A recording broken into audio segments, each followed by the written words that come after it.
اللہم صلی علی محمد و آل محمد۔ تمام حمد اس اللہ کی جس کے علاوہ ہر غلبہ و طاقت والا عاجز و ناتواں ہے۔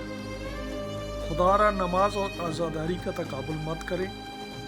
ہم میں سے کوئی بھی ایسا نہیں کہ کہہ سکے کہ یہ عمل دوسرے عمل سے افضل ہے۔ یہ بحث وہ لوگ کرتے ہیں جو ایک عمل کو چھوڑ دیتے ہیں یا دوسرے کو انجام ہی نہیں دیتے۔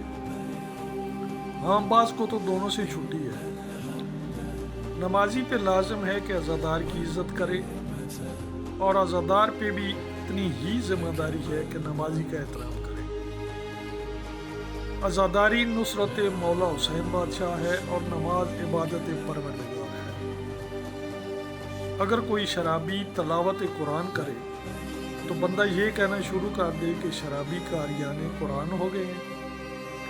ایک آدمی کی وجہ سے تمام قراء کو غلط نہیں کہہ سکتے۔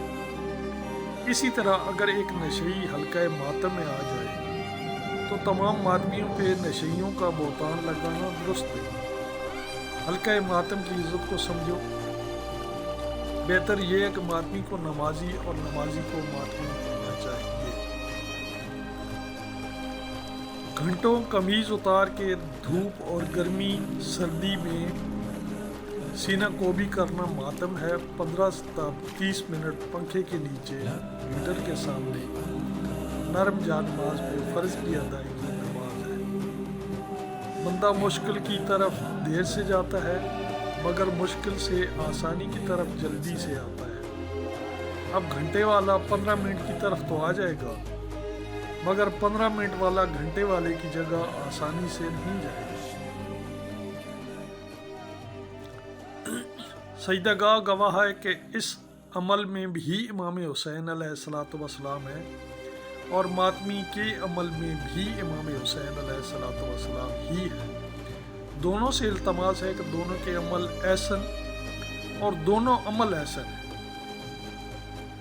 مولا امام علی ابن الحسین زین العابدین سید الساجدین صلوات اللہ علیہ کا لقب عبادتوں کی زینت اور سجدہ گزاروں کے سردار کا نام سجاد ہے۔